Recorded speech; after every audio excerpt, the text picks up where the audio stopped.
They add to my life. It's the only thing keeping me sane, Ed. Um, that's from The Falcon and the Condor, I think. Sean Penn, great line. Another movie you never saw. Look, drug addicts. I've had. It's weird. Professionally, I've been introduced to drug addicts. They're very inconsistent. It is very. You do not know who you're waking up next to. You literally, it's Jekyll and Hyde. You just have no idea. I think the guy is so fucking high that he's gone angry. He's decided Trump good, Trump God. Now Trump bad, Trump evil.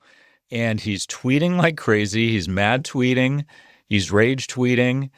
And he has so much money and he has such a powerful platform from the political chattering class that they don't know what to do with this guy. They don't know, he's basically, I think, kind of, I don't know.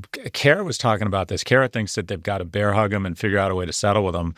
My attitude is I actually think they can just sort of stick up the middle finger and say, all right, just go away. I don't see why they have to come to some sort of consolation prize with them. I guess it would affect 26 maybe. We should also just talk about what the market thinks of the breakup. And that is the market thinks that Trump is bigger than Musk. And Musk getting into these wars or, shooting these flares across the bow of the SS Trump, Tesla's down 11% today. I think his shareholders are saying, we don't know if it's the ketamine. We don't know if he cares about the deficit, but this is not good for us.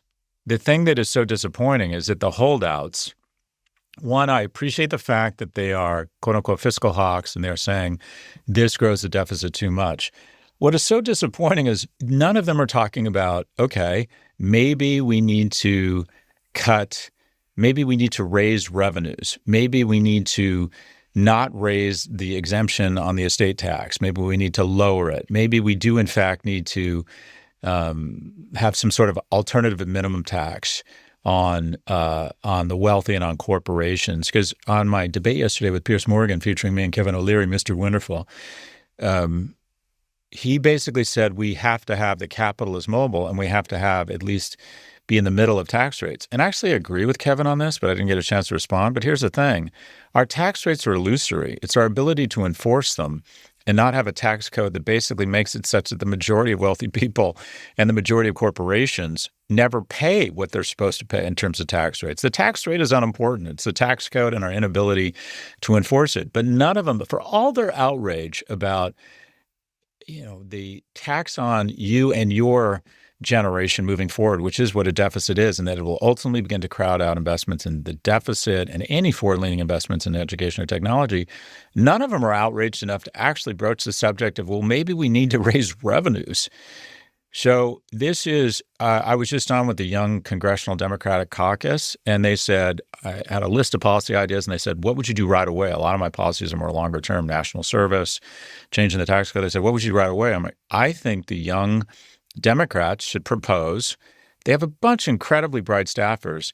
I would task them within 7 days of coming up with an alternative tax bill that says, all right, hard decisions around means testing, Social Security, cutting Medicaid, maintaining defense spending, maybe reducing it 2% a year. We're building ships that the Navy doesn't even want.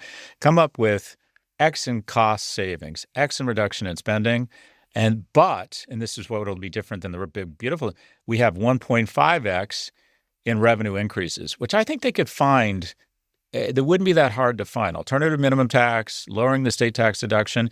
And then what would happen is CNBC, MSNBC, CNN, and Fox would all put the two bills next to each other. And it would position the Democrats as the adults in the room. I'm like, say you're willing to cut spending, but also you want to raise revenues, and you're going to be the first administration since the Clinton administration to figure out a way to put us on a path over the next 4, 8, 12 years towards a massive reduction in our annual deficits. And it'll deposition them as the fiscally irresponsible ones. And I call it the adult in the room strategy.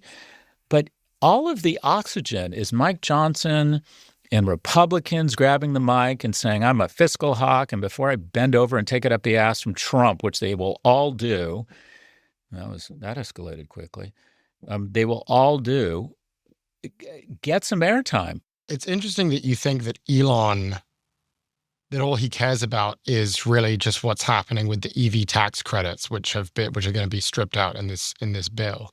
And that's what Trump has said. He said that Elon was fine with the bill, and then suddenly I got rid of the EV tax credit, and now he's upset about it. That's also what Mike Johnson is saying. So the Republicans are saying this guy is kind of lying about his concern about the deficit. All he really cares about is this EV tax credit thing. I actually disagree with that.